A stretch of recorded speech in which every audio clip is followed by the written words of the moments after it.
Tete, Rádio Bandeirantes, fechada com você, fechada com a verdade. A melhor cobertura do futebol, reportagem sempre presente, a melhor transmissão, análise e comentários super embasados e narrações vibrantes como esta. Vem pra bola, uma paulada, palma! É o Futebol Bandeirantes, que você ouve no FM, também no aplicativo Bandplay e no YouTube. Onde e do jeito que você quiser. Manhã Bandeirantes. Oferecimento.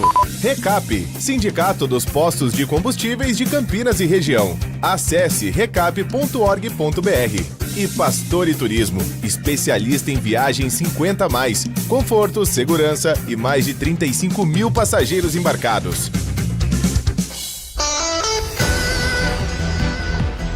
Agora são 10 horas da manhã, 1 minuto. Muito bom dia, uma excelente terça-feira a você que segue na programação da Rádio Bandeirantes, depois do Jornal Gente, que volta amanhã às 8 horas da manhã, depois do Primeira Hora, e com transmissão simultânea na Band News TV.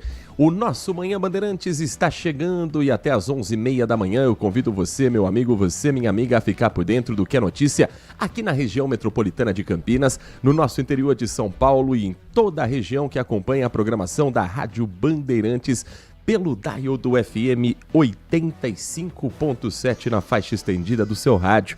Um grande abraço a você que está conosco pelos aplicativos digitais do Grupo Bandeirantes de Comunicação, como o Bandplay. Ontem teve estreia de novela nova na tela da Band, Guerra dos Rosas. Guerra das Rosas, Heitor. E agora você pode acompanhar na palma da sua mão a nova novela turca da Band, que chega para substituir Cruel Istambul, um sucesso que emocionou tanta gente. E agora, Guerra das Rosas, às 8h30 da noite, a nova atração na tela da Band, a nova novela turca, que se você não conseguiu acompanhar o primeiro episódio, não tem problema, ele está disponível gratuitamente na palma da sua mão pelo aplicativo Bandplay. É coladinho com o Jornal da Band de segunda a sexta-feira na programação do Grupo Bandeirantes. Obrigado a você que está conosco também pelo nosso portal bandmulti.com.br. Cara nova, a mesma informação, a mesma agilidade para você saber o que de importante acontece aqui na nossa região.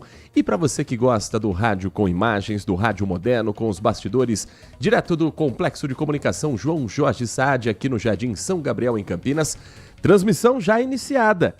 Deixa aquele like pra gente, compartilha, curta a nossa programação e receba em tempo real todos os avisos quando um novo programa começar aqui direto da Rádio Bandeirantes Campinas, de onde falamos com os trabalhos técnicos de Alan Zanelato na mesa de som, com o Edson Freitas na central técnica e a coordenação técnica do Gil Kleber.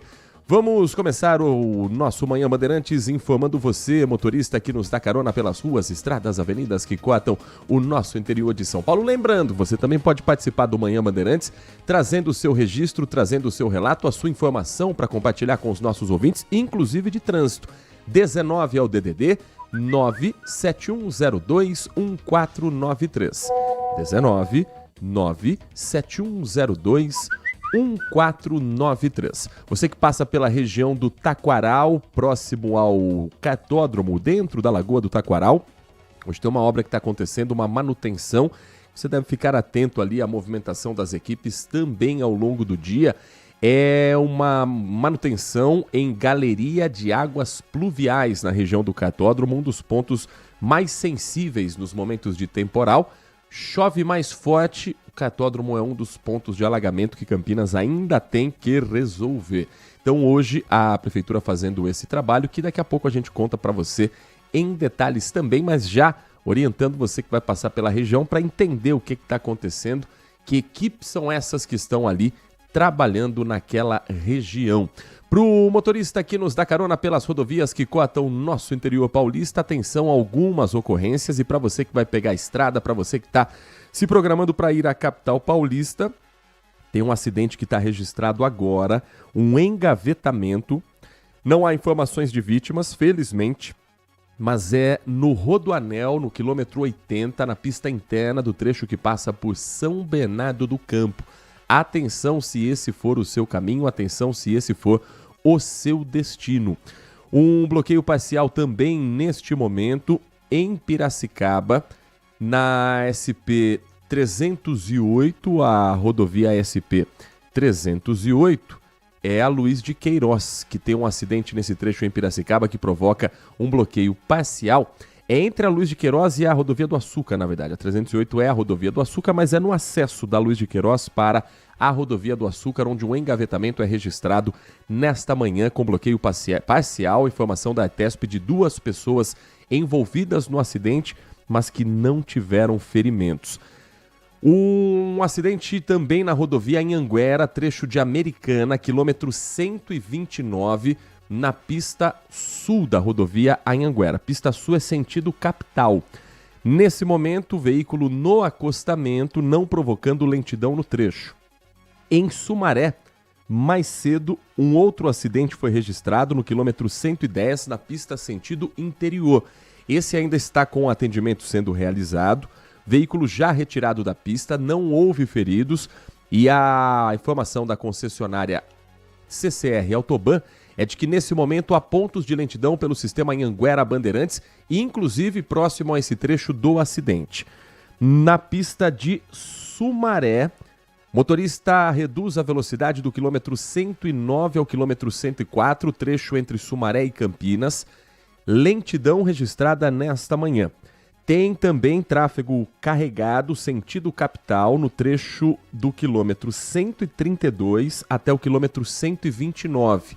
É uma colisão no trecho de Americana que provoca, nesse momento, congestionamento na rodovia Anhanguera. Se você está em Americana, Santa Bárbara do Oeste, tem como destino Campinas, a preferência pela rodovia dos Bandeirantes. É a melhor opção nesse momento para você fugir desse congestionamento. Das 2 paradas que tem na rodovia Anhanguera. Primeiro em Americana, depois em Campinas. Se você está em Campinas, sentido interior, a melhor opção também é a rodovia dos Bandeirantes. Se o seu destino for a capital paulista, a Anhanguera e Bandeirantes têm aquelas condições típicas para o horário, apenas em Jundiaí, um trecho com lentidão na passagem pela Anhanguera. E para quem vai acessar a cidade de São Paulo, aí não tem jeito, é a marginal carregada, congestionada nas 2 pistas, tanto na Anhanguera quanto na rodovia dos Bandeirantes.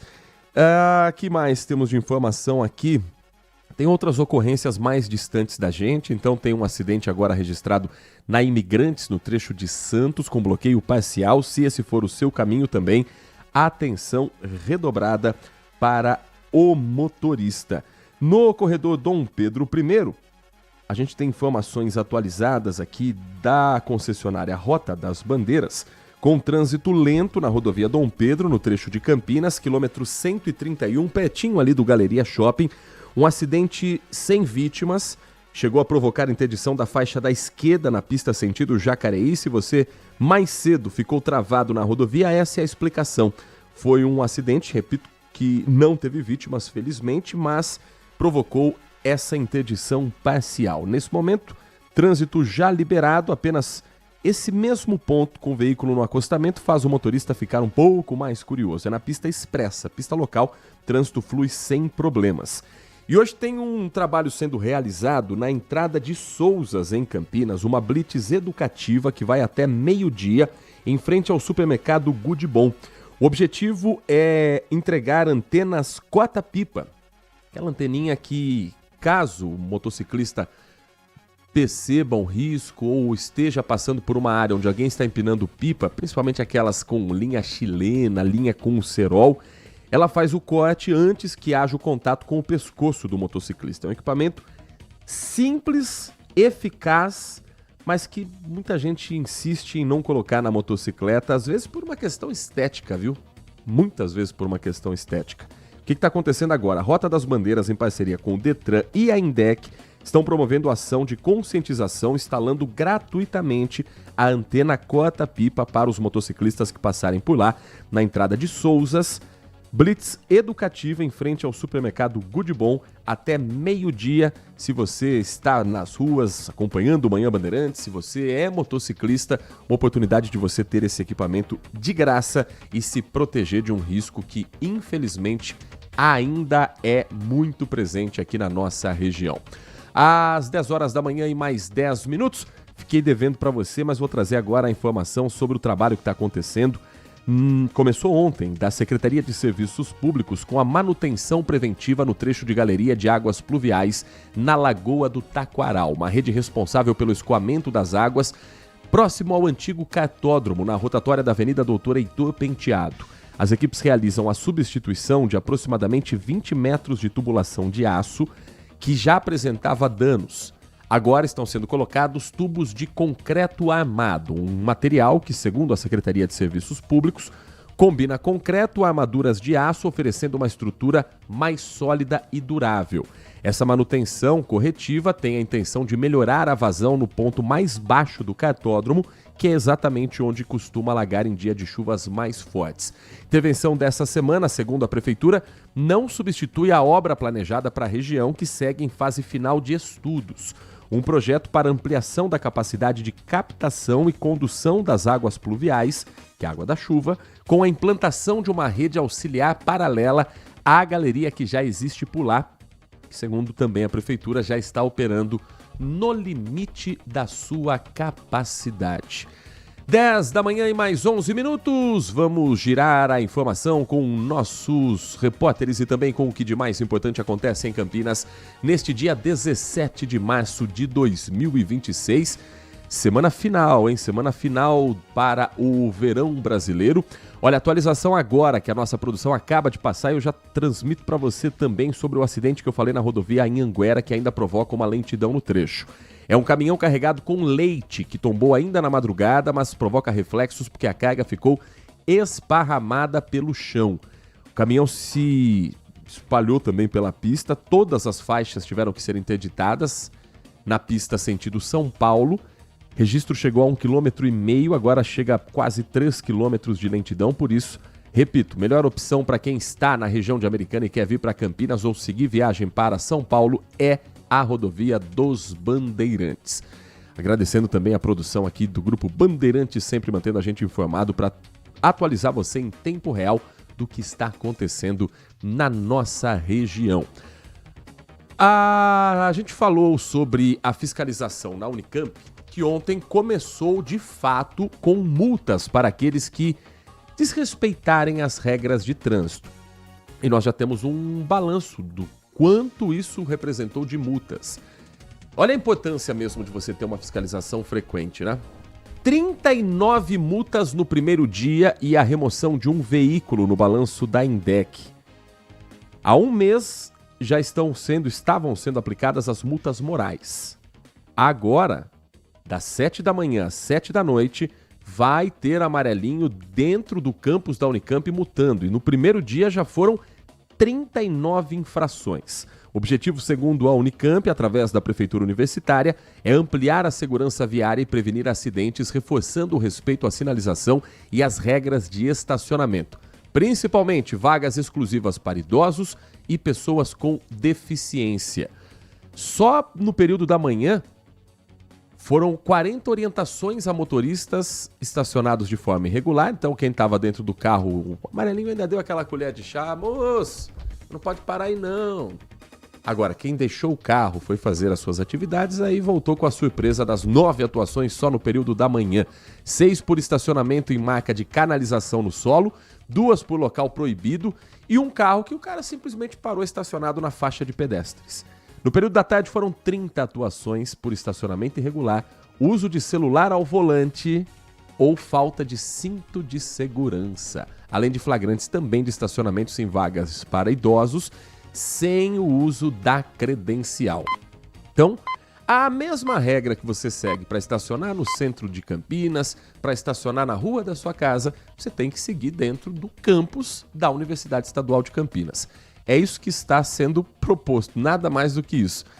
Mas tem gente que está reclamando, está achando ruim a fiscalização viária dentro de um dos locais mais movimentados em Campinas. 10 horas e 15 minutos. E olha, tem ocorrência sendo apresentada com um homem preso em casa com 35 quilos de cocaína a granel e uma máquina industrial usada para embalar a droga. Ocorrência na Vila Industrial aqui em Campinas. E era um sistema industrial do tráfico de drogas, podemos dizer assim. Segundo a Polícia Civil, investigação realizada pela 2ª Delegacia de Investigações sobre Entorpecentes, a DISE, coletou as informações a partir de 14 prisões em flagrante que foram feitas nos últimos 30 dias. Bate informação aqui, bate informação ali, vai juntando as peças do quebra-cabeça e chega em um esquema administrado por um traficante que está foragido do país e que distribuía exclusivamente cocaína na região de Campinas. Após um acompanhamento realizado nos últimos dias, o trabalho de campo de inteligência da Polícia Civil, encontraram a casa com uma grande quantidade de cocaína que era envasada e destinada aos pontos de tráfico. 35 quilos de cocaína a granel já embaladas. A tal da máquina embaladora, para você ter noção, ela tinha a capacidade de embalar 1 pino de cocaína por segundo. Então olha como é industrial o negócio. O traficante colocava ali a droga, colocava as embalagens, aqueles Eppendorfs, aqueles pinos usados originalmente para medicação, mas aí comprado pelo tráfico de drogas, que é como se fosse uma tampinha de caneta. Imagina uma tampinha de caneta Bic normal, desse tamanho mais ou menos, 1 pino desse por segundo era a capacidade da máquina embalar, para você entender a capacidade do crime organizado de se estruturar e de transformar-se numa verdadeira indústria do crime. Às 10h17 e em Viracopos, a Guarda Municipal identificou uma dupla que estava furtando estepes. Os pneus reservas dos veículos, pneus que são usados para a emergência. Os caras entravam no estacionamento de Viracopos, abriam porta-mala. Em alguns carros o estepe fica na parte de baixo, outros fica ali na porta traseira do veículo. E eles iam fazendo a limpa nesses equipamentos. Teve perseguição, teve acidente e a Rafaela Oliveira vai contar a história completa para você aqui no Manhã Bandeirantes. Diga lá, Rafaela. Olá, Heitor. Ótima segunda-feira a você e a todos que acompanham o Brasil Urgente. É exatamente isso. Essa perseguição a integrantes da gangue do estepe começou na cidade de Campinas e foi terminar após uma colisão que resultou no capotamento do carro dos criminosos na rodovia Santos Dumont, ali na cidade de Indaiatuba. Tudo isso começou após o furto de estepes, que estava dentro de veículos estacionados no setor de estacionamento subterrâneo do Aeroporto Internacional de Viracopos, que fica em Campinas. As autoridades ficaram cientes sobre esses furtos e começaram a procurar pelo carro suspeito de integrar, de participar nesses crimes. Esse carro seria um modelo T-Cross e ele foi visto pelas autoridades circulando ali próximo ao aeroporto. Então, equipes da Guarda Civil Municipal começaram um patrulhamento na região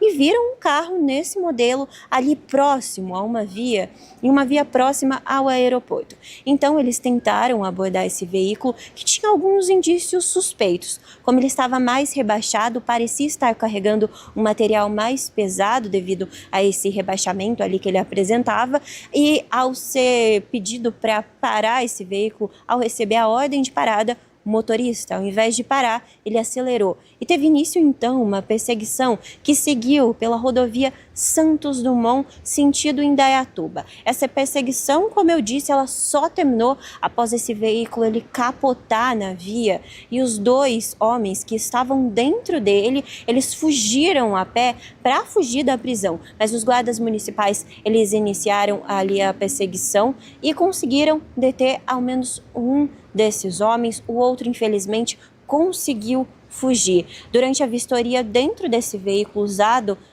na fuga pelos criminosos, os agentes encontraram cerca de 4 estepes que haviam sido furtados de veículos do Aeroporto Internacional de Viracopos, além de ferramentas. Todo esse material ele foi levado à delegacia juntamente com um homem detido que vai responder tanto pelo crime de furto, como também os crimes que cometeram durante a fuga, porque realizaram manobras perigosas, que colocaram em risco a vida de todos que passavam ali pela rodovia, pelas ruas ali ao redor de Viracopos e também pela rodovia Santos Dumont. A equipe responsável por essa detenção foi mais exatamente a equipe que usa motocicletas da Guarda Municipal. O nome dessa equipe, mais especificamente, é Grupamento de Patrulhamento Ostensivo de Motocicletas, o GEPOM, que foi a equipe responsável pela perseguição e também pela prisão desse suspeito. Agora, todas as equipes, as autoridades, elas continuam buscando o outro criminoso que fugiu durante essa perseguição e segue sendo procurado, e as investigações elas também continuam para entender se essa dupla, eles tinham outras pessoas que ajudavam ali a cometer esses crimes dentro de Viracopos. Um complexo muito grande, bem monitorado, então polícia continua essa investigação para entender como eles conseguiram cometer esse crime. E a gente continua acompanhando esse caso, tanto para acompanhar se foi realizada a prisão desse segundo homem que conseguiu fugir,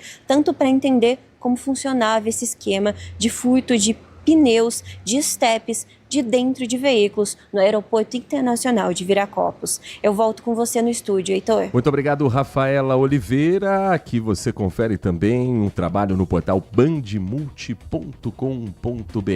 10h21. Terça-feira quente mais uma vez. Olha, ontem os termômetros de Campinas capricharam, hein? Alguns daqueles termômetros de rua, vi algumas imagens, por exemplo, na Avenida Norte Sul, chegando a marcar 40 graus. Não é a mais confiável das medições, mas já demonstra o calorão que o campineiro tem passado nos últimos dias. A máxima que foi identificada, que foi medida pela Unicamp através do CEPAGRE, chegou a 33,4 graus.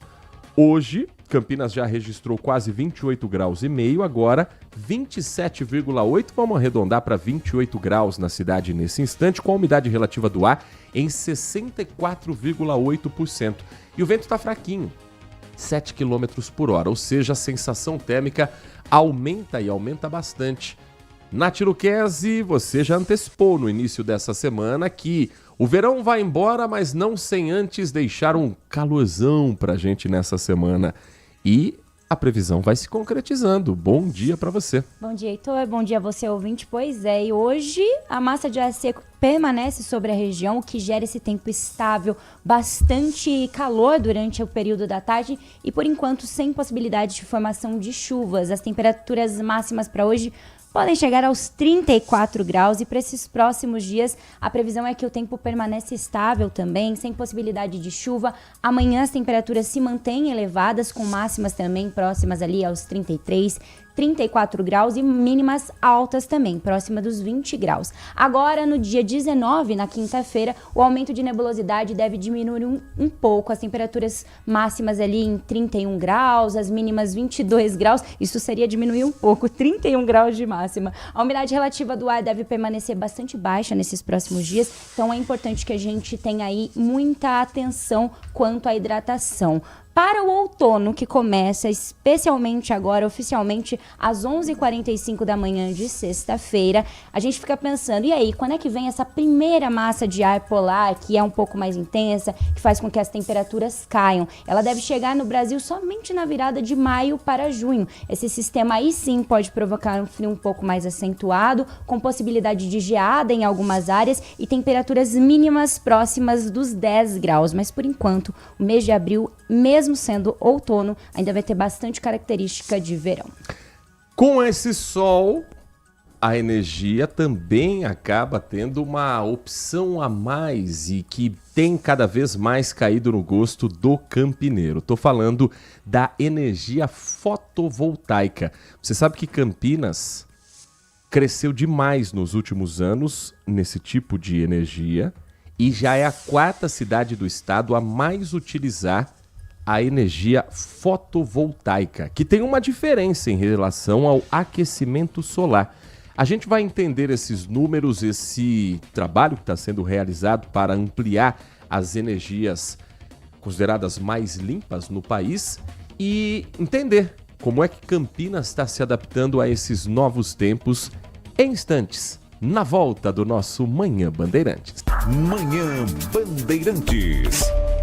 Chega uma fase da vida que a gente não quer mais dor de cabeça, quer sossego e aproveitar a vida com conforto e tranquilidade, até na hora de viajar. A Pastore Turismo é especializada no público 50+. São mais de 30 anos de experiência e mais de 30 mil passageiros embarcados. Com a Pastore Turismo, a única preocupação é aproveitar a viagem, fazer novas amizades e viver bons momentos. Pastore Turismo, em Campinas, na Coronel Quirino 1954, no Cambuí. Instagram, pastoreturismo.cps.cambuí. Consumidor, muitas vezes, a qualidade do combustível que você coloca no tanque do seu veículo pode ser tão diferente quanto o preço que você paga por ele. Por isso, procure abastecer em postos de sua confiança e exija sempre o cupom fiscal. É seu direito e a sua garantia.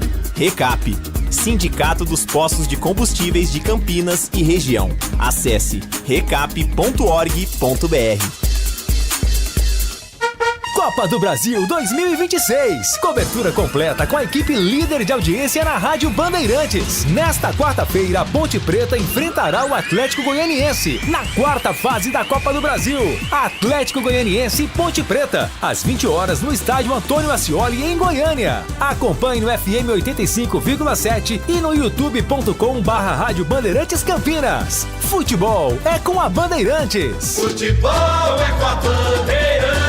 Laia, laia, laia, laia, Bandeirantes. Futebol.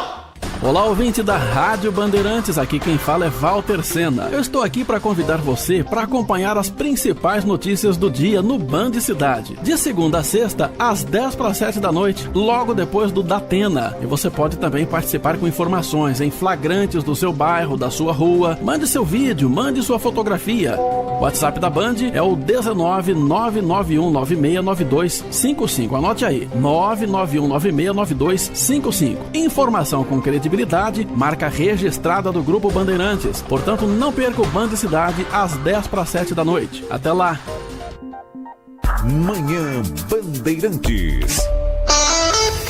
10h27, lembrando que Walter Sena está de férias nesse período. Até o final desta semana, o Band Cidade será comandado pela Laís Peçanha, que o Datena, no caso, é o Joel Datena, que ele chega às 4 horas da tarde, às 5h30. Este que vos fala convida você, ouvinte da Rádio Bandeirantes, a estar presente também na tela da Band para o Nosso Brasil Gente. Então, coladinho com o Nosso Brasil Gente. Primeiro vem o Joel Datena, às 4 horas da tarde. Às 5h30 da tarde vem o Nosso Brasil Gente Regional. E às 10:07 da noite, o Band Cidade. Foi bem agora, vai, Nath. Arrasou, foi.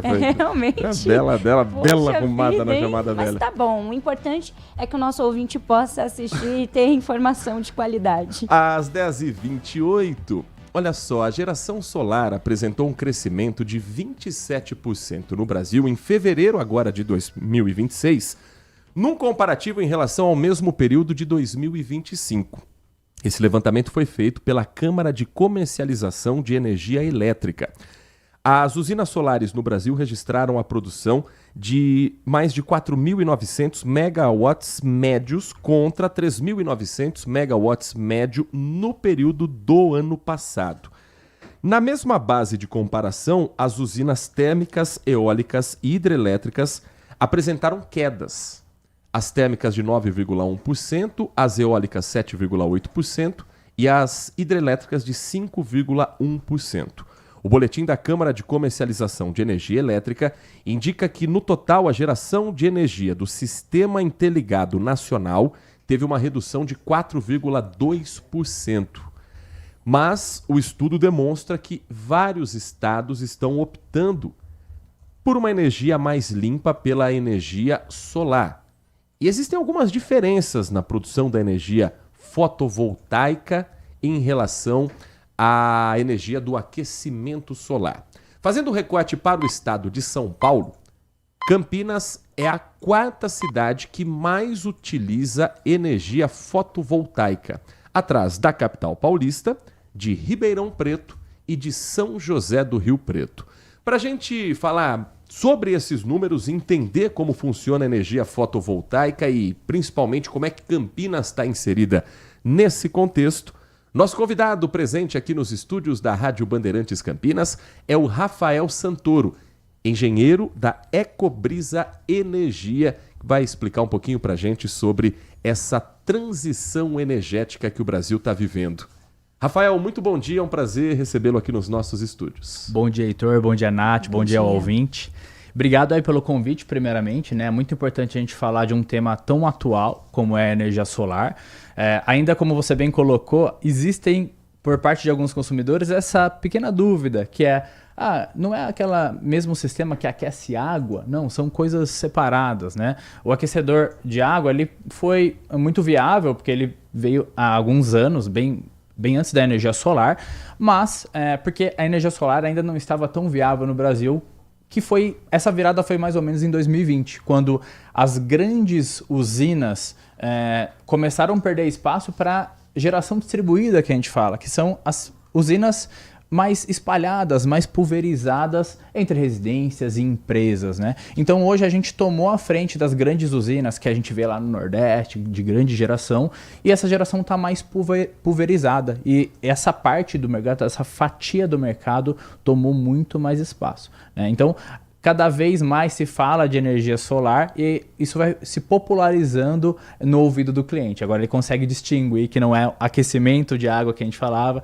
e sim geração de energia mesmo. Esse crescimento está ligado às indústrias, às grandes empresas ou mais à construção civil com empreendimentos que estão optando pela energia solar agora? A gente tem as duas fatias, né? A gente tem desde o residencial, porque houve melhorias de benefícios fiscais em relação à energia solar, então os bancos com taxas mais atrativas vêm trazendo o público desse mercado cativo a ser mais incentivado, mas o mesmo ocorre para as empresas, que têm um retorno financeiro muito mais vantajoso frente às residências, né? Então a gente consegue ver, tanto em novos empreendimentos, quanto a adequação de residências e empresas Brasil afora. Aí. Nath Luquez, estamos conversando com Rafael Santoro, engenheiro da Ecobrisa Energia, sobre energia fotovoltaica. Quais que são, muito bom dia, quais que são os fatores técnicos que determinam se um imóvel está apto ou não a receber essa energia? Porque muitas pessoas hoje moram em apartamentos e fica essa dúvida. Muito bem colocado. Quando a gente traz no ponto residencial, o apartamento em si a gente não consegue pôr. Eu consigo pôr na área comum dos prédios, por exemplo, para eu diminuir o valor da minha conta no condomínio lá. Então, tecnicamente, o que eu preciso? Eu preciso ter uma área de telhado, né?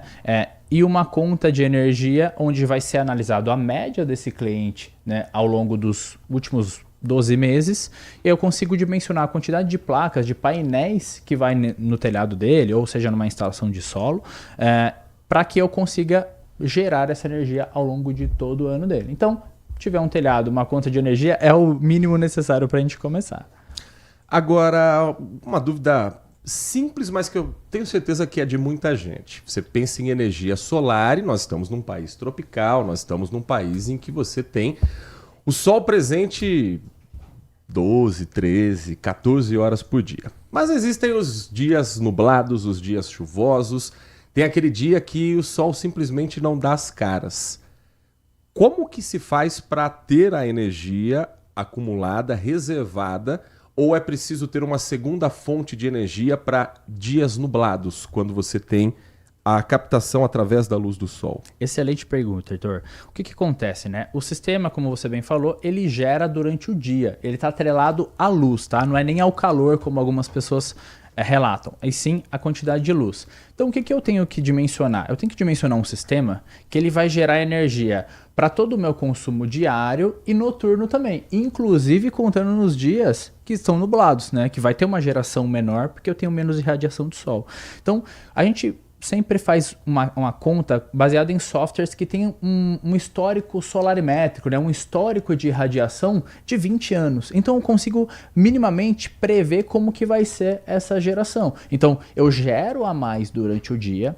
Se eu estou gerando mais do que eu estou consumindo, esse excedente ele é injetado na rede da concessionária, e aí o reloginho lá, ele conta tanto a energia que entra, que eu compro, mas também a energia que sai.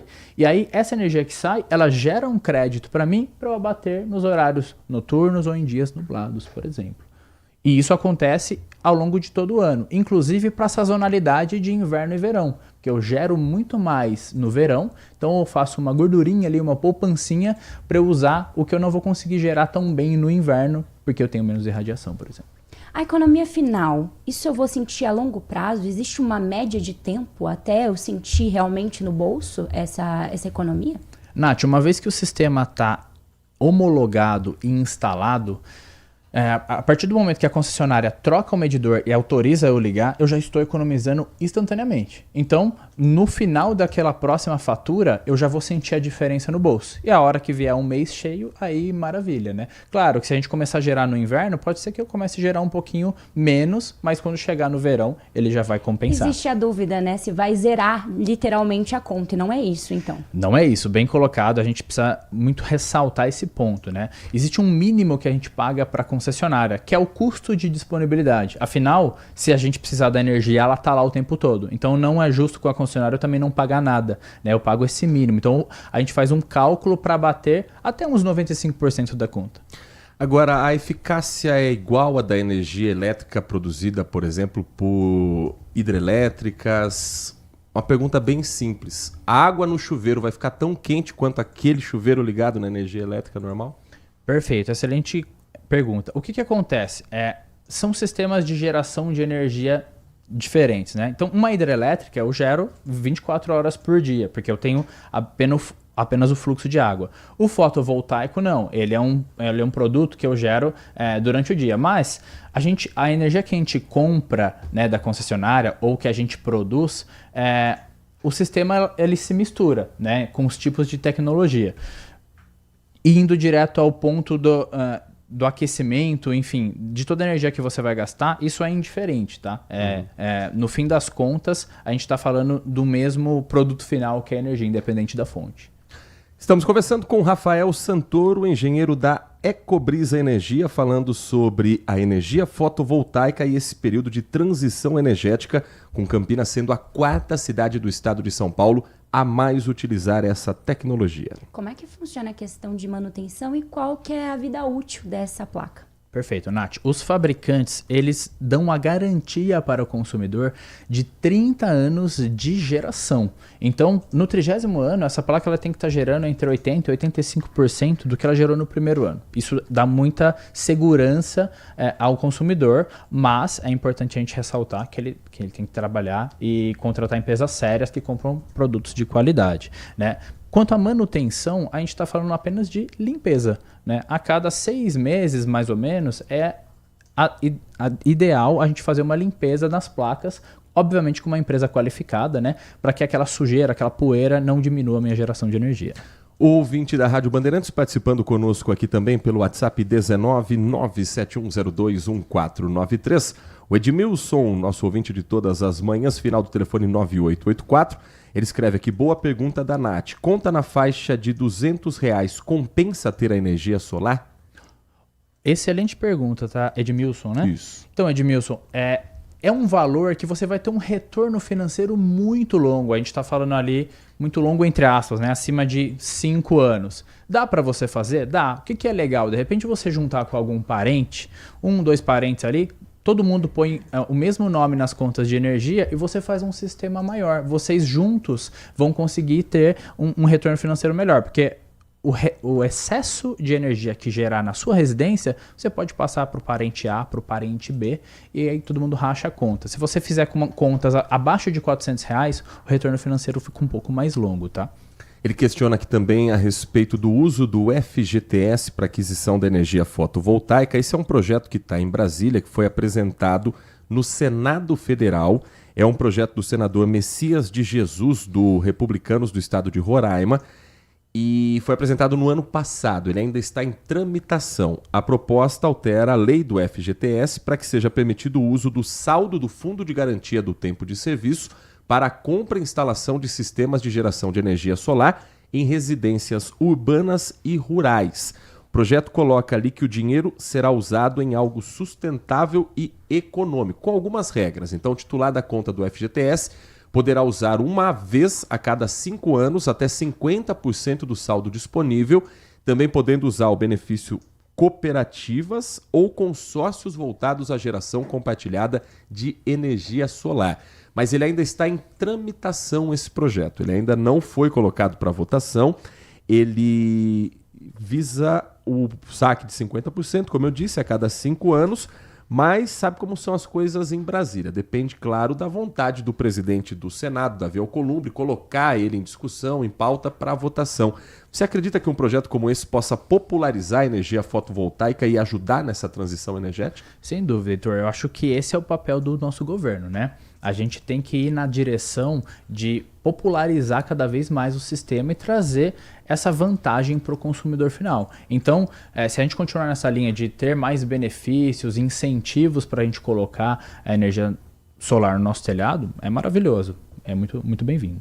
E se acabar a energia da rua? E aí? Acaba em casa também? Excelente pergunta, Nath. Acaba sim, tá? Por quê? Ele tem um sistema de proteção à energia solar. Porque ele não sabe diferenciar se acabou a energia da rua ou se eu estou desligando um disjuntor na minha casa para fazer uma manutenção. Então, se eu desliguei e não me toquei que eu estou com a energia solar ligada, eu poderia sofrer um acidente. Então, isso não acontece. Se acabar a energia, seja qualquer ela a razão, ele desliga o sistema de energia solar. No entanto, a gente tem uma tecnologia que está cada vez mais viável, que é o uso de baterias, né? Que é o sistema fotovoltaico híbrido. Para esses casos, a gente consegue separar um circuito da nossa casa, por exemplo, minha cozinha, internet, iluminação, que no caso de uma falta de energia, entra a bateria e eu continuo com energia naquelas áreas que eu selecionei. Isso é muito vantajoso. Rafael, você trouxe alguns equipamentos aqui para a gente demonstrar para o ouvinte da Rádio Bandeirantes que está nos acompanhando também pelo nosso canal do YouTube. E a gente vai descrevendo para você que está ouvindo a gente pelo FM. Porque você pensa em energia fotovoltaica, em energia solar, você já pensa naquelas placas que são instaladas também nos telhados, nos pontos mais altos dos imóveis. Uhum. Explica pra gente o que você trouxe aqui de equipamento, que eu vou traduzindo também pro nosso ouvinte da Rádio Bandeirantes. Eu trouxe uma... Quer mostrar aqui? Pode eu trouxe colocar uma aqui mini placa, né? Uhum. Por que eu não trouxe uma de tamanho real? Porque a real tem 2 metros por 1,15, né? Então ela é bem grande. Essa tem qual tamanho? Essa daí acho que tá uns 80 por 40, mais ou menos, né? Enfim, ela é um modelo simbólico para o consumidor entender que esse é o captador de luz, né? A placa, painel, né, fotovoltaico que fica em cima do telhado ou preso fixo ao solo, ele vai captar a luz do sol e vai gerar energia em um tipo de energia específico que a gente chama de corrente contínua, tá? Mas essa energia ela ainda não está pronta para a gente usar, porque ela não é compatível com a energia das nossas tomadas, da nossa iluminação da nossa casa ou da nossa empresa. Deixa eu descrever aqui para o nosso ouvinte da Rádio Bandeirantes. Boa. Então, a placa ela tem mais ou menos o tamanho de um quadro. Ela é toda quadriculada. O material é em azul, com alguns filetinhos prateados aqui no meio. Isso aqui é para faz diferença também na hora da captação. Sim, esses filetinhos prateados, eles conduzem energia até o cabo que sai dela. E o azul que você falou, ele é um silício, tá? Que é o principal componente de captação de luz. Em relevo? É em relevo? Dá para sentir? Dá para sentir. Você toca? É em relevo porque ele é um sanduíche, essa placa. A parte da frente ela é um vidro, né, que evita a reflexão. A parte de trás, ela pode ser tanto bifacial ou pode ser, ou seja, captar luz pela parte de trás também, ou no caso dessa, ela é isolada. E aí eles montam parte elétrica, as células, que são esses quadradinhos azuis de silício que captam a luz. Eles montam tudo num sanduíche, coloca literalmente num forno de fusão. E aí eu tenho a placa pronta. Então o sol, ele atinge aqui a energia solar, a luz, ela atinge essa placa e a partir daqui a energia ela é irradiada por esses equipamentos, certo? Exatamente, até a parte de trás, onde eu tenho os cabos. Eu tenho um cabinho ali, esse cabo ele sai e ele que vai conduzir a energia até o próximo componente, que é o componente que está aqui no chão.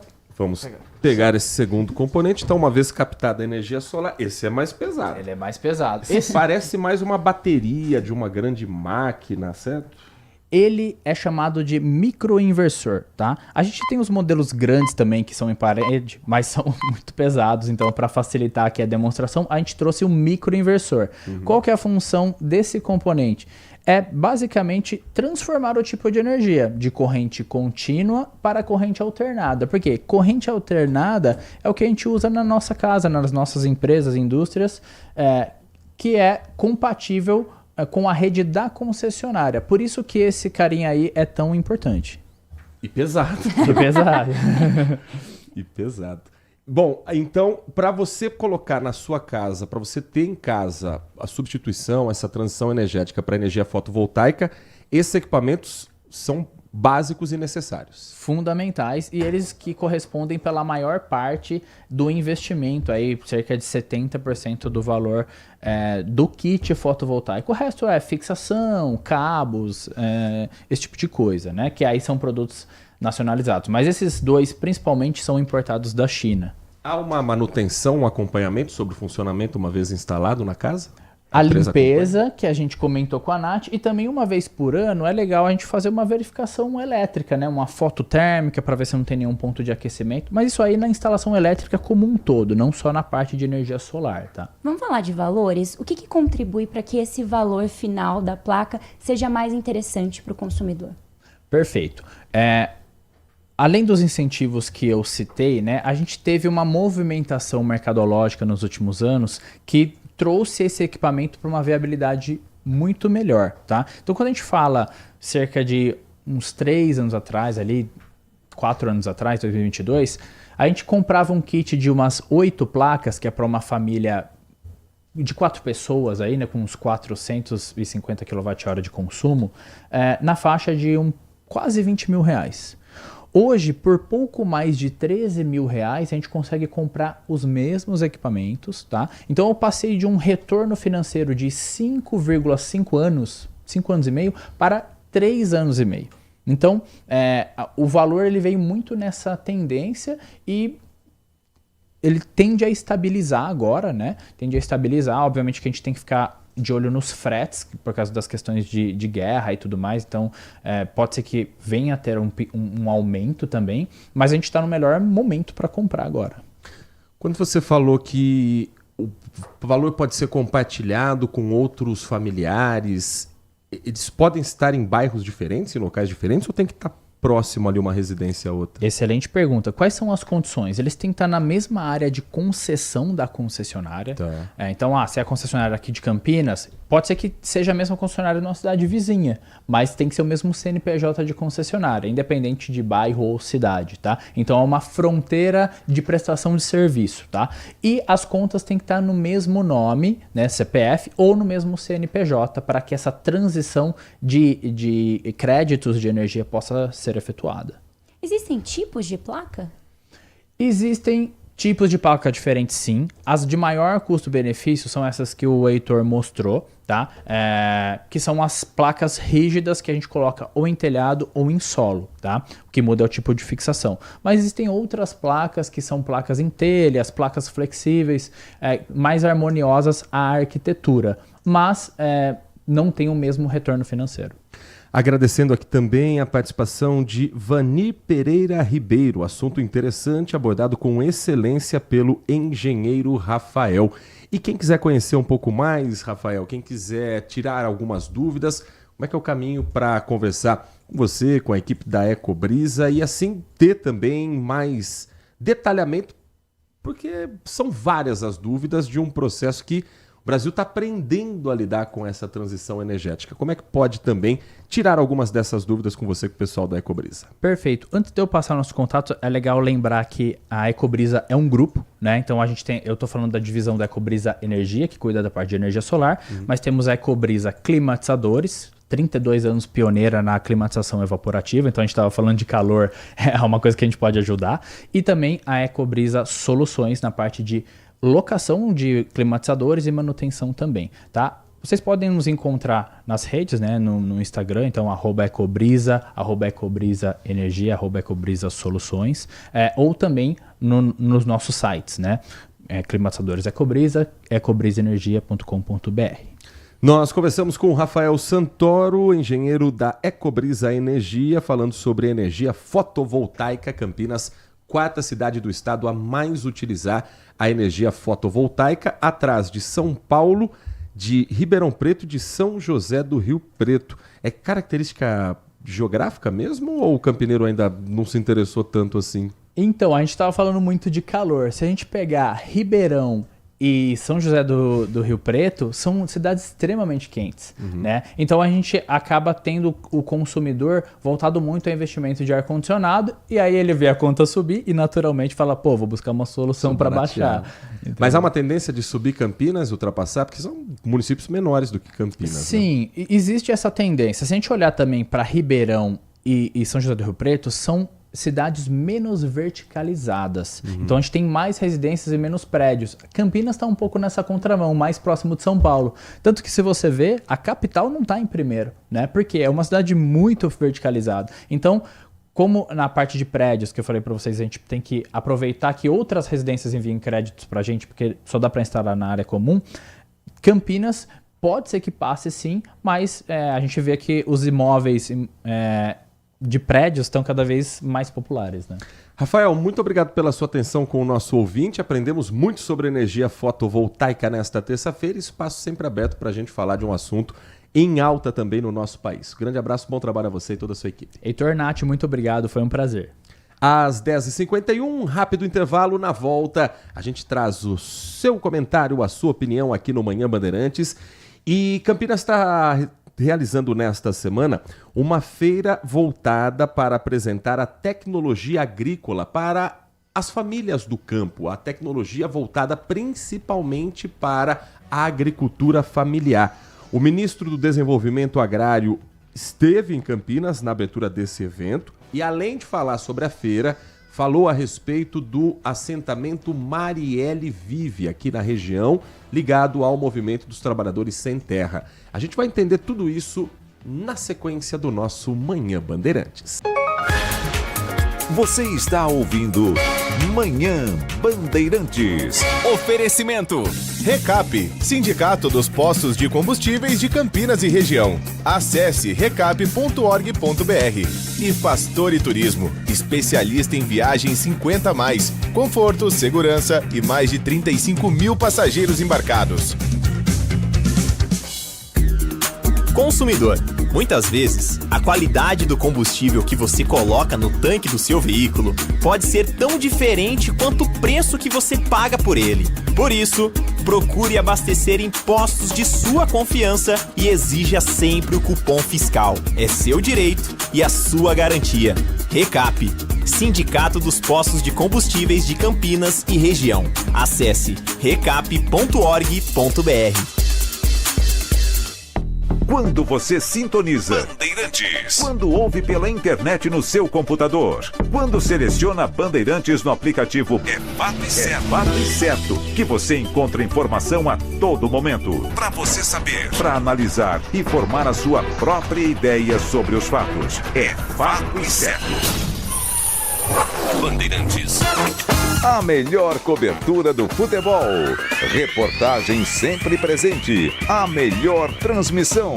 Análise e comentários super embasados. E narrações vibrantes, como esta. Veio para o Bugrão, daqui para lá. Bola vem aberta no segundo pau. Toque de cabeça na trave! É o Futebol Bandeirantes, que você ouve no FM, também no aplicativo Bandplay e no YouTube. Onde e do jeito que você quiser. Na nova temporada de Pesadelo na Cozinha, Eric Jacan está encontrando de tudo. E cada episódio é um desafio e tanto para a paciência do nosso chefe. Haja trabalho e muita bronca para salvar os restaurantes. Comigo, todo mundo vai entrar na linha. Não perca Pesadelo na Cozinha. Toda terça, 10h30 da noite, na Band TV. Manhã Bandeirantes.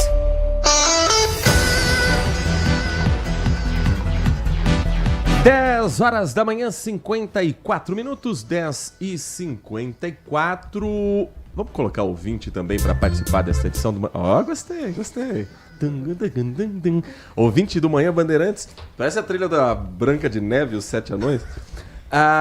O WhatsApp nosso é 19, o DDD, 971021493. 971021493. Você pode mandar sua mensagem de texto, sua mensagem de áudio sobre os mais variados assuntos. Deixa eu trazer aqui a participação do Adriano Vermelho, que ele falou que tem um assunto aqui que ele precisa comentar. E a gente dá espaço justamente para isso. A gente sempre gosta das opiniões também do Adriano Vermelho. Concordando, não concordando, mas sempre embasado aqui, sempre embasado o comentário do nosso ouvinte. Mas que país estranho este que estamos criando. Falam tanto em patriotismo, se exalta tanto como devemos amar a nação e torcem deliberadamente contra. Comemorando, por exemplo, a derrota de um representante brasileiro no Oscar só pela opinião particular política dele. Eu sei que a esquerda também faz isso, mas 2 erros não fazem nunca um acerto. A gente pode dizer que boa parte da direita comemorou a derrota do Wagner Moura e boa parte da esquerda comemorou o Neymar não ser convocado para a Copa do Mundo, né? A gente tá comemorando fracasso no país. Olha que caminho legal que a gente tá seguindo, né? Se me falassem que o filme não é bom, o Adriano escreve aqui, mal feito, mal dirigido, de péssimas interpretações, eu aceitaria. Mas torcer ideologicamente contra já é demais. Acho que eles esqueceram que esse mesmo ator de esquerda, há alguns anos, foi protagonista de um filme que despertou instintos animalescos e sensações quase orgásmicas da direita raivosa. Está se referindo ao personagem do Capitão Nascimento em Tropa de Elite. Ou por acaso Tropa de Elite é um filme progressista, ele pergunta. Olha, pedir para gostar e apoiar é forte, mas pelo menos da próxima vez não façam mais isso. É feio. E pior, depreciativo, e pode ser até crime pelos comentários preconceituosos, xenofóbicos contra os personagens nordestinos. Perceba que só piora. Precisamos pisar no freio. Luta ideológica tem limites que estão sendo ultrapassados sempre. Infelizmente, é um caminho sem volta. Eu concordo completamente com o Adriano Vermelho, e o curioso, para quem não assistiu o filme O Agente Secreto, eu não vou contar muito do filme, vale muito a pena, o filme é excelente. Não estaria concorrendo a 4 Oscars se fosse um filme meia boca, né? Se fosse porque é amigo de fulano, amigo do Lula, porque não teve nem Lei Rouanet, um monte de bobagem que saiu no meio desse assunto. Você pode gostar, você pode não gostar do filme, isso é normal, isso é interpretativo. Por exemplo, tem vários filmes que ganharam estatueta nesse final de semana do Oscar, que eu não achei nada demais. Eu tava esperando seus comentários sobre Oscar. Frankenstein, por exemplo, é um filme legal. Mas 4 Oscars pra Frankenstein e 1 pra Hamnet? Nenhum pro Agente Secreto? Vamos lá. Mas aí é gosto pessoal de quem consome o produto. Agora, tem muita gente que fala que não assistiu, não gostou e torceu contra o Wagner Moura. Tudo bem. A gente só tem que ir pra esse caminho mesmo do limite do bom senso. Porque quando se fala da questão de atacar personagens nordestinos, é porque o filme é dirigido pelo Kleber Mendonça Filho, ele se passa no Recife dos anos 70, e o filme fala sobre isso, sobre o quanto o Sudeste, principalmente São Paulo, Rio de Janeiro e o sul do país, muito, olham para o Nordeste como se fosse um grande sertão, como se as pessoas andassem na rua no Recife com o chapeuzinho do Lampião, como se as pessoas comessem calango no café da manhã, o que é uma ignorância completa, e já era nos anos 70. O filme passa durante um período da ditadura militar em que não se cita a ditadura militar. É um ambiente de tensão, um ambiente de censura. E aí surge, por exemplo, a história da Perna Cabeluda, que era uma lenda urbana que nasceu no Recife, que os jornais, para driblar a ditadura militar, atribuíam os crimes cometidos pelos militares com perseguição política, com prisão sem nenhum argumento, à tal da Perna Cabeluda. Então, Perna Cabeluda ataca novamente, mata 2 pessoas. Era o exército. Então tem muitas camadas nesse filme que eu tenho certeza que 90% de quem soltou rojão, eu ouvi rojão domingo, 00:30 em casa, de gente que ficou feliz pela derrota do Wagner Moura, não assistiu o filme, tem 2h30, e se assistiu não entendeu o filme, ponto. Daí a gostar do filme ou não, é um um direito de cada um. Eu não acho que era o melhor filme do ano. Eu tava torcendo por ser o melhor filme do ano. Wagner Moura teve uma atuação excelente, mas a grande atuação do filme é de Tânia Maria, que faz a personagem Sebastiana, que é aquela senhora que você tem vontade de ficar o dia inteiro ouvindo ela falar. Você quer... E todo mundo conhece uma Dona Sebastiana na vida. Ela é a grande atuação do filme. Tava torcendo pelo Wagner Moura, embora reconheça que Michael B. Jordan fez uma atuação, duas atuações excelentes no filme Pecadores. E o filme Uma Batalha Após a Outra, que ganhou, é um filmaço. Filme, assim, sensacional, excelente, que fala de um momento delicado político que os Estados Unidos vivem, que o mundo inteiro está vivendo. Então, acho que teve muito mais essa mensagem do que o Oscar quis passar com um filme que é ótimo, que ganhou 7 estatuetas, mas gosto pessoal. Eu não me emocionava no cinema há muito tempo como eu me emocionei com Hamnet. Então, gosto pessoal, eu achei Hamnet melhor. Mas... tecnicamente, cinematograficamente falando, olha que bonito. Uma Batalha Após a Outra é merecedor do Oscar. E Agente Secreto é merecedor de estar lá. A gente tem que aproveitar esse momento para incentivar novos cineastas a contarem as nossas histórias. A incentivar os artistas brasileiros a falarem da gente. Não contar uma história colonial, uma história europeia. Ok, legal, bacana. Foi muito bonito ver o Quebra-Nozes aqui em Campinas, mas eu tô mais ansioso para assistir a Ópera do Malandro, que sábado estará, inclusive, no Teatro do Centro de Convivência. Certo, Nath Luquez? Certo, e hoje estaremos juntos no Band Mulher também. Todos os artistas, parte, né, do elenco estará aqui com a gente, a diretora vem falar um pouquinho e teremos um pequeno spoiler, estou ansiosa e quero poder prestigiar, acredito que vou no domingo sim assistir. Também tô ansiosa. O Brasil tem histórias riquíssimas, tem artistas que sabem contar essas histórias. E que bom que o mundo tá se debruçando sobre isso. Mas aqui a gente fica com uma vantagem. Mas olha, isso não é 100% novidade, tá? Sempre teve gente que torceu contra a seleção brasileira. Sempre teve gente que... Já teve gente que torceu contra a Central do Brasil. Eu não gosto de tudo isso. Tinha gente que torcia o nariz pros artistas brasileiros que faziam sucesso lá fora. Isso não mudou. O que mudou é que agora... vem com ódio.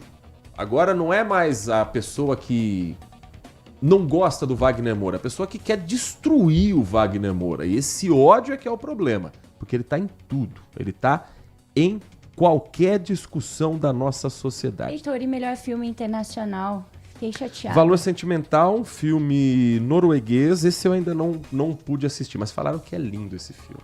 Lindo, lindo. Depois que eu assisti, eu falo se mereceu ou não ganhar da gente. Mas esse era o Oscar mais possível, né? Era o que a gente mais esperava mesmo que pudesse vir para o Brasil. Agora, chegar no Oscar e não ganhar a estatueta não é uma derrota. Não é uma derrota. É igual o clube que vai disputar o Mundial contra o Real Madrid e perde nos pênaltis. Não é derrota. Foi um quase. Um quase deu. Não deu. Mas quem sabe... em breve virão novos filmes que estejam por lá também. Todo ano o Brasil indica um filme para o Oscar. Nem todo ano o Brasil concorre ao Oscar. Agora foram 2 anos seguidos. Antes, para filme internacional, que antes era chamado de filme estrangeiro, o Brasil já não estava há muito tempo na disputa. Foi desde Central do Brasil. Mas nos anos 90 teve essa sequência também. O Quatrilho, O Que É Isso, Companheiro, Central do Brasil. Aí viveu esse ato gigantesco. Cidade de Deus não concorreu como o melhor filme estrangeiro. O Brasil optou pelo filme O Ano em que Meus Pais Saíram de Férias, que foi um erro completo. Aí o Fernando Meirelles lançou Cidade de Deus nos Estados Unidos. Ele entrou na cota americana e concorreu a 4 Oscars. Só que naquele ano tinha O Senhor dos Anéis, O Retorno do Rei, que é o último filme da saga do Senhor dos Anéis. A Academia desprestigiou o primeiro filme, que é A Sociedade do Anel. Deu 2 Oscars, acho que para As Duas Torres, que é o segundo filme do Senhor dos Anéis. Aí quis compensar no terceiro e último, que ganhou 11 Oscars. Que para mim é o mais fraco dos 3, inclusive. Mas ganhou 11 estatuetas e tirou os prêmios do Central de Cidade de Deus. Isso muda alguma coisa? Não. Cidade de Deus ainda é, para mim, o melhor filme brasileiro e um dos melhores filmes que eu vi na vida. Tem um peso diferente o Wagner Moura ter apresentado uma categoria? A categoria que ele apresentou, eles pegaram um ator de cada filme que estava sendo indicado. Então, quando surgiu a história de que Wagner Moura estava no roteiro, já começou, e geralmente quem apresenta não ganha prêmio. Mas havia um motivo para ele estar no palco. Os 5 filmes que concorreram na categoria aqui, foi a primeira vez que apresentou o prêmio, que é de elenco. Cada um apresentou o seu diretor de elenco. Então, falou a respeito de cada um daqueles profissionais. Então, tinha um representante de O Agente Secreto, tinha um representante de Predadores, tinha um representante de Uma Batalha Após a Outra. Eu não vou me lembrar os outros 2 filmes que estavam na disputa. Mas, Predadores também conhecido como Pecadores, né? Pecadores, filmaço que já está disponível nas plataformas também. Então, foi legal, foi bacana. E que o Brasil esteja cada vez mais presente nas grandes premiações internacionais. Lembrando que o Globo de Ouro, esse a gente ganhou. Esse a gente trouxe para casa. 11h05, mensagem de áudio também do nosso ouvinte da Rádio Bandeirantes. Heitor, bom dia, Nath. Bom dia. Eu vou falar 2 coisas aqui hoje. Primeiramente, eu moro aqui perto do Mercadão, na rua Saldanha Marim, e aquela obra do BRT, que tem aqui perto de casa, a obra do BRT Mercadão, foi totalmente, a parte final dela foi totalmente destruída para poder fazer o piscinão aqui. Quer dizer, eles investiram maior grana, tempo, demorou pra caramba, foram lá e destruíram. Aí os ônibus faziam uma volta ali, que era tipo uma rotatória, e voltava. Agora os ônibus estão passando tudo na minha rua aqui. Eles estão saindo ali no Mercadão, subindo a Benjamin Constant e passando aqui na minha rua. Então, quer dizer, dinheiro jogado fora, né? E segundo, que semana passada você falou aí que o Lula não ia na posse do presidente do Chile. Mas, cara, o pai do cara era do partido nazista. O cara é fã do Pinochet, né? O Milei ia lá, o Flávio Bolsonaro ia lá. O que o Lula ia fazer lá, cara? Lá não era lugar pro Lula mesmo, não. Né? Não é lugar pro Lula, um lugar desse. Né? Com esses caras loucos aí, não. Então, cara, eu acho que qualquer pessoa que tem que não concorde com algum pensamento, alguma coisa, não pode ir num lugar desse. Não estou defendendo o Lula, não, mas eu mesmo também não iria. Né? É isso. Alexandre Centro, um abraço, Heitor, um abraço, Nath. Uma ótima semana. Um grande abraço ao Alexandro. Opinião a respeito da não ida do presidente Lula à posse do presidente do Chile. E tem investigações a respeito do pai do presidente do Chile, que era o Michael Cast. E ele foi membro do Partido Nazista Alemão. Documentos oficiais da Alemanha, divulgados em 2021, durante a primeira campanha presidencial, confirmaram que o pai dele se filiou ao Partido Nazista em 1942. E ele é um aberto apoiador de Pinochet, que foi um ditador sanguinário no Chile. Essa é a América Latina que nós estamos vivendo atualmente, meus amigos. Esse é o momento político que o mundo está vivendo. Um país que é extremamente politizado como o Chile, um país que sabe a sua história, que sabe o que foi o regime de Augusto Pinochet, elegeu democraticamente o filho de um ex-membro do Partido Nazista. Então, esse é o caminho que está sendo conduzido à América Latina. Agora, uma vez eleito, o Chile é um país que tem acordos com o Brasil. O Chile é um país que sempre foi amigo do Brasil. Então, gostando ou não do presidente da Argentina, gostando ou não do presidente do Chile, isso vale deles para o Brasil também. Estadista tem que cuidar do Estado. Então o Brasil tem que ter os acordos econômicos que já tem com o Chile, com a Argentina, e ter a maturidade de, como país, proteger a sua democracia, a sua instituição, suas instituições, mas continuar sendo a liderança da América Latina.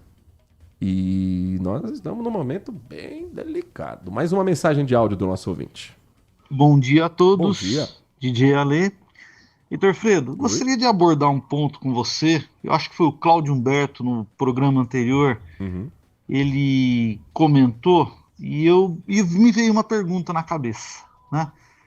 Aí ele falou assim: o Trump já nos livrou do Maduro, vai nos livrar no rapaz de Cuba lá, nos livrou de outro aí, dessa guerra aí, enfim. A pergunta que me veio é: a que preço?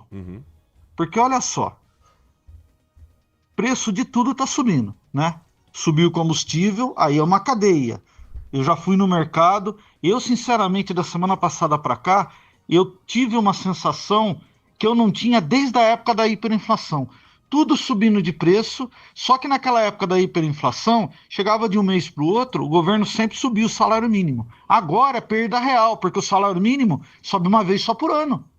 Então a pessoa perdeu, vai perdendo o poder de compra. Estava na hora aí desse governo atual rever uma alíquota de 6 em 6 meses, dar uma corrigida no salário mínimo, porque está complicado. Naquela época compensava, e tinha o dólar que você comprava, o preço do dólar sempre acompanhava a inflação brasileira. Era o jeito que o brasileiro tinha para se virar, entendeu? Agora, nessa época do real, não tem como se virar. Então, o governo atual aí tem que colocar aí, sei lá, gatilhos, ou o termo que eles queiram, mas tem que ajudar mais a população.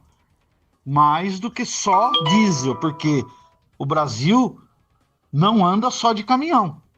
Nós temos hoje em dia motoristas de aplicativo, muita coisa que na hiperinflação não tinha. O governo tem que olhar assim por isso. Um grande abraço a todos, DJ Alê. Olha, a gente já passou da fase de ouvir o Donald Trump e achar que é folclórico. Tudo que ele fala tem tom de ameaça. Vamos às mais recentes declarações. O presidente dos Estados Unidos, Donald Trump, declarou que terá a honra de tomar Cuba. Durante um evento, o presidente norte-americano disse que tinha o direito de fazer qualquer coisa que quisesse com Cuba e alegou que a ilha é um estado falido. A frase dele foi a seguinte: eu acredito que terei a honra de tomar Cuba, isso seria ótimo, seria uma grande honra. Aí um repórter questiona, tomar Cuba? E ele fala assim, tomar Cuba, de alguma forma. Quer dizer, seja libertando-a, tomando-a, acho que posso fazer o que quiser com ela. Isso Donald Trump falou ontem à tarde. E ainda tem gente que olha para o Donald Trump como se fosse uma figura folclórica, até o momento que ele olhar para a gente e falar, por que não esse paizão aí da América do Sul para aumentar o meu quintal aqui nos Estados Unidos? Então, o conceito de nos libertou, parece que a gente está assistindo um filme, parece que as pessoas estão torcendo para acontecer algo aqui. Parece que tem gente que está desejando uma ocupação americana, uma invasão do exército norte-americano para transformar a gente numa colônia dos Estados Unidos. Ou você acha o quê? Que os americanos vão chegar na tua casa e vão falar, oi, bom dia, tá aqui para você de presente um iPhone, um tênis da Nike e um lanche do McDonald's. Não, meu amigo. O americano, quando ele chega para tomar. Ele chega para ocupar, para pegar para eles. Sempre foi assim. Foi assim com Obama, foi assim com George Bush pai, George Bush filho, foi assim com Biden. A diferença é que, primeiro, o Donald Trump não disfarça. E segundo, ele tá olhando para cá. Ele tá olhando para o continente americano, como já olharam nos anos 60. E o que aconteceu quando os norte-americanos olharam para a América Latina e pensaram, tenho meus interesses aí? Ditadura militar, Operação Condor, países prendendo oposição política simplesmente porque querem. E aí você olha para o conflito que acontece no Oriente Médio e vê que Donald Trump está querendo aumentar o mapa, expandir o mapa. 3 países europeus recusaram ontem o pedido do presidente Donald Trump para enviar navios militares ao Estreito de Hormuz. Alemanha, Itália e Grécia afirmaram que não vão participar de um plano conjunto para que aliados dos Estados Unidos ajudem a manter a passagem do Estreito aberta. No final da semana passada, o presidente Donald Trump pressionou aliados europeus e sócios da OTAN, que é a Aliança Militar do Ocidente, para ajudarem a patrulhar o Estreito de Hormuz. E os países europeus falaram, essa guerra não é nossa. Isso aí não é nosso. O problema vai ser de todo mundo. Mas Donald Trump está querendo trazer aliado para ampliar o conflito. Eu tenho um palpite pessoal, de que Donald Trump, sabendo que não poderá disputar as próximas eleições, porque na legislação norte-americana, pela Constituição, o presidente só pode ser eleito 2 vezes, sendo consecutivamente ou não, se houver um grande conflito mundial, um conflito interno, a América pegando fogo, em 2028 não vai ter clima para eleição, né? Aí o presidente vai ficando. Existe um livro que foi publicado em 2018, chama Como as Democracias Morrem. Esse livro foi feito a partir dos discursos de Donald Trump na eleição de 2016. E ali, 2 conceituados professores de instituições norte-americanas, que são professores da Universidade de Harvard que estão falando, apontavam que o discurso de Donald Trump é idêntico ao de outros países onde a democracia foi pro buraco. Isso em 2018. Tudo aquilo que eles diziam que, olha, o próximo passo é isso, isso e isso, Donald Trump está fazendo agora em 2026. Então, tem gente que ama o Donald Trump pela figura que ele é. Isso me assusta, para ser muito honesto, para abrir o coração com você. Me assusta. Porque a gente já passou da fase de crítica política. A gente entrou numa fase de paixão. Aí, meu amigo, a gente já viu onde a paixão leva com líderes que têm o poder de persuasão, de comoção e que tem um país grande na mão. A gente já viu esse caminho. É só estudar a história do século passado, não precisa ir muito longe, não. 11h15, vamos seguir aqui com os nossos assuntos. Tem mais mensagem de ouvinte aí do nosso Manhã Bandeirantes, meu caro Alan Zanella? Tem mais uma mensagem, a gente coloca também para compartilhar a opinião. Um ótimo dia aí. Bom dia. A dupla Faísca e Fumaça, fazendo uma referência aí ao filme Pecadores, né, que ganhou, né, que também, junto com Uma Batalha Atrás da Outra, ali foi o grande papão ali dos Oscars, né? Queria fazer um comentário aí sobre a premiação e o filme brasileiro e tal, né? E uma provocação, né? É lógico que o Agente Secreto, ele tem aí um viés, né, histórico, que é importante, né? Até para a questão aí do filme, né? Da arte cumprir essa função, né? De não deixar a gente se alienar. Mas, para mim, vai uma provocação aí para vocês. Manda. Aí. O filme brasileiro aí, o melhor filme brasileiro de todos os tempos, sem dúvida, é o Alto da Compadecida. Eu não sei se ele chegou a concorrer assim em Cannes, em algum tipo de premiação, mas ele é um filme aí que, embora não tenha essa pegada histórica, é um filme aí de uma crítica social, né, muito grande, né, de estereótipos aí da sociedade. É um filme que faz aí uma crítica também aí à questão da religião, de como a religião ela é feita aí, né, segundo assim interesses aí de manipulação e interesses materiais e tudo mais, né, e mostra aí muito bem aí as nossas misérias, na miséria da natureza humana, né, e como a gente se apega aí à questão da fé, né, que o povo acaba tendo, né, que é importante. Então é um filme também que com uma dose de humor assim muito singular, né? Então, para mim, Alto da Compadecida, eu acho que ainda é o filme que seria, vamos dizer assim, a Ferrari, né, dos filmes brasileiros, viu? Um abraço a vocês, é o Erivelton. Excelente. Valha-me Deus, Nossa Senhora, Mãe de Deus de Nazaré.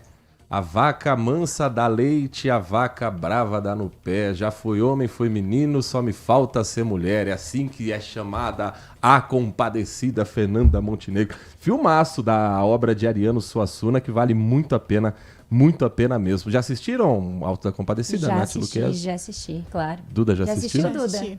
Se vale muito a pena, esse é um clássico realmente do cinema brasileiro. Já apresentei aqui ela que está presente nos nossos estúdios, que vem do portal bandmulti.com.br. A Maria Eduarda Lopes vai contar para você a atualização sobre a UTI do Hospital Mário Gatti. Voltando aos nossos assuntos aqui também da região, porque falávamos muito sobre a bactéria KPC, que é resistente aos antibióticos e que provocou o fechamento da UTI do Hospital Mário Gatti. O que está acontecendo por lá agora? Qual é a situação de momento? Maria Eduarda Lopes, bom dia para você. Bom dia, Heitor. Bom dia, Nath. Bom dia. Exatamente isso. A gente está acompanhando faz 7 dias, se não me engano, referente a essa bactéria na UTI. E hoje foi confirmado por uma nota do Hospital Mário Gatti mais 2 casos da infecção na UTI. Os pacientes que estão internados, essas bactérias estão na UTI adulto do hospital e esses 2 casos novos estão internados há quase 7 dias no hospital, que é bem exatamente essa época que a gente está falando sobre essa bactéria. Então, no total, a gente tem 9 pacientes contaminados.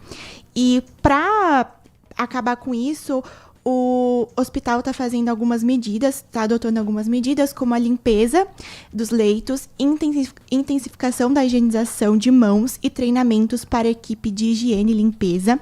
E segundo a Rede Mário Gatti, a situação está sendo acompanhada pelas equipes técnicas. Mas, mesmo assim, a gente teve mais 2 casos confirmados da bactéria e mais contaminação. É uma bactéria que não tem antibióticos, né? Precisa fazer um blend de antibióticos para conseguir combater uma superbactéria. Então, tem que ter muita atenção referente a essa contaminação, a essa pandemia hospitalar. Uma outra informação também, Maria Eduarda, a respeito do Ministério Público pedindo a suspensão do cargo de 105 comissionados por uma decisão judicial. Olha, acompanhei a sessão da Câmara ontem. É medalha pra lá, é medalha pra cá, enfim, falei, amanhã eu vou levar pra você o resumo do que tiver. É vereador falando sobre o projeto do governo Lula, projeto do governador Tarcísio, gente já com muita cara de candidato a deputado estadual, muito assunto nacional, prêmio, nome de rua, nome de praça, mas pouco assunto que realmente mexe com o campineiro. Esse aqui mexe. Explica pra gente essa história do Ministério Público. O Ministério Público está pedindo a suspensão de 105 cargos propostos pela Câmara de Campinas. E os 105 cargos consistem em 99 cargos de assessor de políticas públicas, 5 cargos de assessor de comissão e 1 cargo de subsecretário de apoio às comissões. A justificativa da Câmara é que o projeto de lei defende a nomeação desses servidores e seria atuada por ato de mesa diretora. Isso, perdão. Mantendo a jornada de 40 horas semanais e o vínculo de confiança entre a parlamentar e o assessor. A nova estrutura visava dar suporte técnico e político na elaboração de projetos e fiscalização de políticas públicas. E com o pedido de cumprimento de sentença formulado pelo Ministério Público, caberá agora ao Judiciário decidir se a criação dos novos cargos deve ser revogada para garantir a manutenção do limite de 5 servidores por gabinete, conforme já temos anteriormente, e o que diz a Câmara sobre esse pedido. Procurada pela equipe do portal Bandimute, a gente procurou a Câmara e o Departamento de Comunicação disse que vai aguardar a decisão do Judiciário para se pronunciar sobre esses 105 novos cargos suspendidos. A Câmara criou, portanto, esses cargos, vamos lá, 99 são cargos de assessor de política pública com ensino superior para trabalhar no gabinete de cada vereador. 5 cargos de assessor de comissão para atuar no gabinete do presidente, também nível superior. E 1 cargo de subsecretário de apoio às comissões, nível superior para o gabinete da presidência. A gente vai falar mais sobre isso ao longo da semana, mas por hora, Maria Eduarda Lopes, muito obrigado, bom trabalho a você e a equipe do Bandimute. Tchau. 11h22, um rápido intervalo na volta. A feira agrícola que acontece em Campinas e o posicionamento do ministro do Desenvolvimento Agrário sobre a ocupação Marielle Vive. Manhã Bandeirantes. Consumidor, muitas vezes, a qualidade do combustível que você coloca no tanque do seu veículo pode ser tão diferente quanto o preço que você paga por ele. Por isso, procure abastecer em postos de sua confiança e exija sempre o cupom fiscal. É seu direito e a sua garantia. Recap, Sindicato dos Postos de Combustíveis de Campinas e Região. Acesse recap.org.br.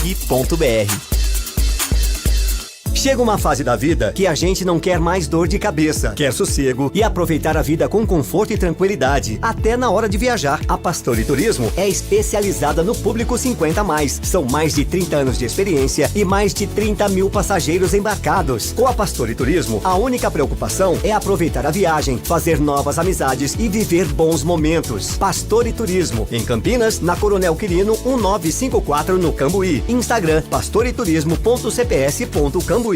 Manhã Bandeirantes.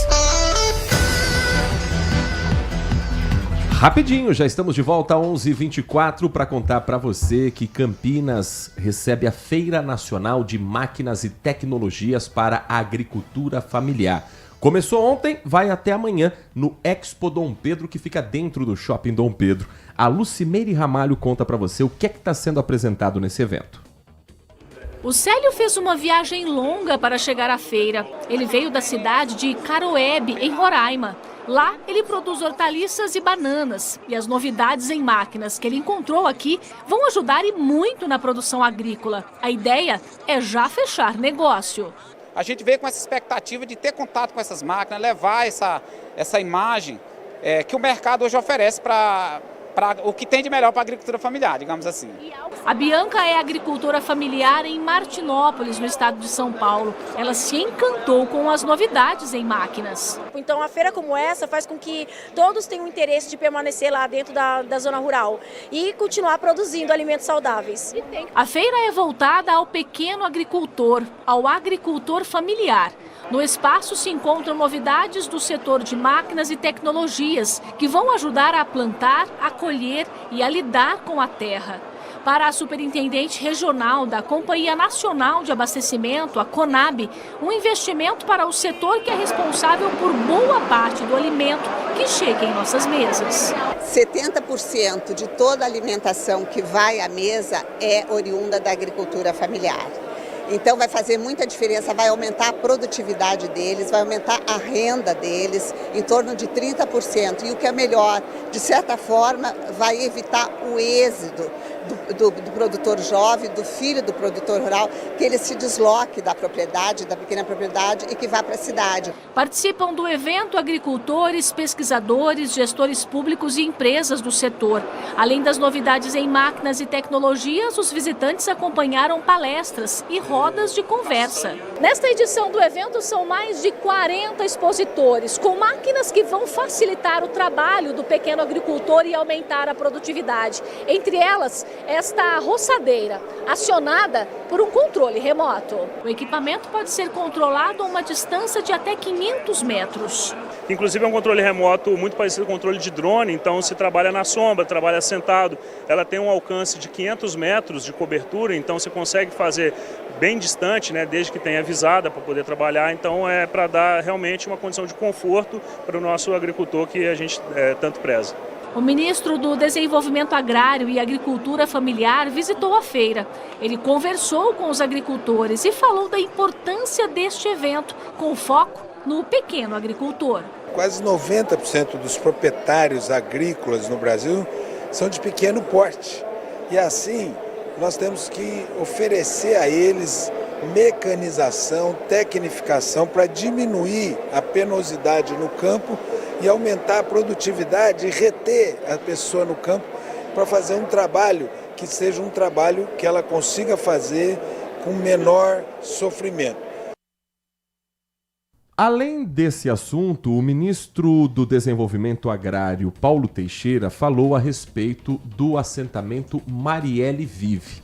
Há um impasse entre o governo federal, a Prefeitura de Valinhos, sobre áreas rurais para o assentamento das famílias desse equipamento. O que acontece? Há um decreto municipal declarando a área como utilidade pública. Isso depois do anúncio do Ministério do Governo Lula falar da intenção da compra das duas fazendas para regularizar as famílias. Então o governo federal quer comprar a fazenda para assentar as famílias, a prefeitura está falando que ali é uma área de interesse público e que as famílias têm que ser retiradas. O que disse o ministro à repórter Lucimeire Ramalho? Nós estamos negociando, vamos comprar do proprietário, interessa ao proprietário vender para a gente. Nós estamos fazendo isso no âmbito de uma ação judicial, atendendo aos requisitos da justiça, e vamos prosseguir. Queremos que o prefeito prossiga conosco. O prefeito já se colocou contrário. Como que está essa negociação? Ele se colocou contrário, baixou um decreto, mas ele não tem o correspondente orçamento para comprar a área. Então esse decreto dele é um decreto que não tem um apoio legal para permanecer no mundo legal. E nós vamos fazer algo interessante para a cidade, modelo para a cidade, que vai ser bom para a cidade, que vai receber os alimentos orgânicos e aquelas famílias vão se desenvolver. E a gente não pode impedir o desenvolvimento das famílias. Tem um prazo para essa compra, ministro? Como que está essa negociação? Está acontecendo, está sendo negociada, está sendo ajustada, está no âmbito de uma decisão judicial, o proprietário quer e nós temos que abraçar esse programa. 11h29, um último recado para você aqui no nosso Manhã Bandeirantes. Você já percebeu que chega um momento da vida em que a gente simplesmente não quer mais dor de cabeça? Aquela correria, preocupação, imprevistos. A verdade é que depois dos 50 o que a gente quer mesmo é sossego. Aproveitar mais a vida com conforto, tranquilidade e boas experiências. Inclusive na hora de viajar. E sinceramente você merece isso. É exatamente pensando nisso que existe a Pastore Turismo, uma agência especializada em pessoas 50+, que está há mais de 30 anos no mercado, organizando viagens com todo cuidado, conforto e segurança. Não é à toa que já são mais de 550 viagens realizadas para destinos nacionais e internacionais e mais de 35 mil passageiros embarcados ao longo dessa história. A Pastore Turismo conta com 2 unidades, a sede em São Paulo e a franquia aqui em Campinas. Na nossa região, a Pastore Turismo está na Rua Coronel Quirino, número 1954, na loja 5, que fica no Cambuí. Anote o WhatsApp 19 99210 6075. 99210 6075. Com a Pastore, a única preocupação que você vai ter é aproveitar a viagem, fazer novas amizades e viver momentos que ficam guardados para sempre na memória. Conheça a Pastore Turismo. Rádio Bandeirantes. No pique. Band Mulher, 1h30 da tarde, além de falar da Ópera do Malandro, que estará em cartaz em Campinas, tem mais quais atrações? Bom, a gente vai falar sobre estética dental e um pouquinho sobre saúde e empreendedorismo. Eu te espero às 1h30 da tarde. Grande abraço, até amanhã. Manhã Bandeirantes.